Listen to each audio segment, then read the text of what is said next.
this is just another start. This is a leg on her journey and our journey. What we're embarking on this morning, and I'm very proud to say, is that we're going to have a transition home. A transition home is that where women who are normally able to, or unable, I should say, to go through the process of getting away from the abusive situation. We have discovered that all too often, a woman who may take part in the temporary emergency facilities, in the end, where does she go? She goes back to the abusive situation only because she has nowhere to go. So that we're hoping that this facility will be a first in many, whereby women who need to escape for their lives and that of their children all too often, is that they will have the opportunity to get away from the abusive situation, to be able to live in peace, and to be able to be exposed to whatever kinds of training that we may be able to provide. Like we ourselves, we're going to provide certain training. Like, for example, if a woman has no skills at all, we will be able to provide her with handicraft, maybe basket making, maybe things like embroidery, but not just plain embroidery, but fine embroidery, things that people will actually see as something that they can take home. We will be able to train them even in cooking skills and cooking right up to the level of being a chef if that is what they want to do. We'll be able to provide them with we have one member who is a dress designer, and she has offered and will be willing to help them in terms of sewing, not just sewing again, but in terms of dress designing and design for all kinds of clothing. And not just clothing. I mean, when you look at today's environment, women are making masks. So even the making of masks can be an important part of this woman's empowerment. And we're going to be able to provide her, of course, number one, with the residence, so that she won't have to feel every day that she's able to go back, that she has to go back to the abusive situation.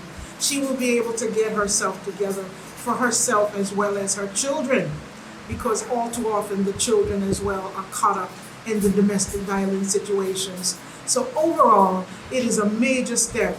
It is a step for the country because of the fact that our entire nation is seeking ways in which we can help women overcome the situation of gender-based violence, particularly domestic violence. So this is just another start. This is a leg on her journey and our journey. In terms of volunteers, Woman Inc. is open and constantly seeking membership. So we would like for anyone who's able to do that to just call, they can call 929-9038 and leave a message. That is the Woman Inc. administrative number. But even more so, the email.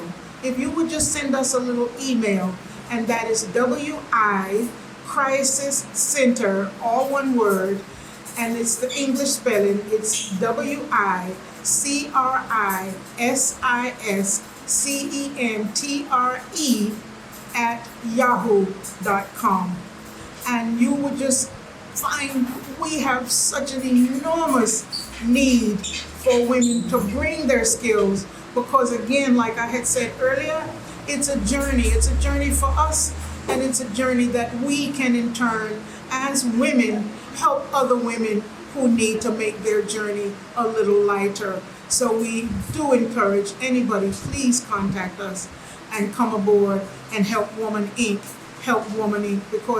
And by helping Woman Inc., we help the women, and by helping the women, we help the families. By helping the families, we help the communities. And by helping the communities, we help all of Jamaica move forward. And that's what we're all about. The minimum stay that she can is 1 year. She can stay up to 1 year. And again, because of COVID, we would probably expand that, because the idea and the acceptance even by the Embassy of Japan was long before COVID hit us in March of 2020. so that we've had to make some adjustments, and those adjustments also we will look at in terms of the length of stay.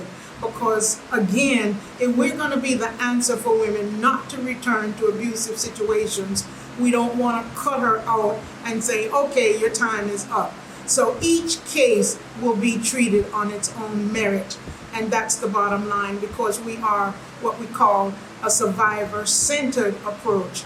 And it will depend on each and every one ultimately as to how we gauge their time and their stay.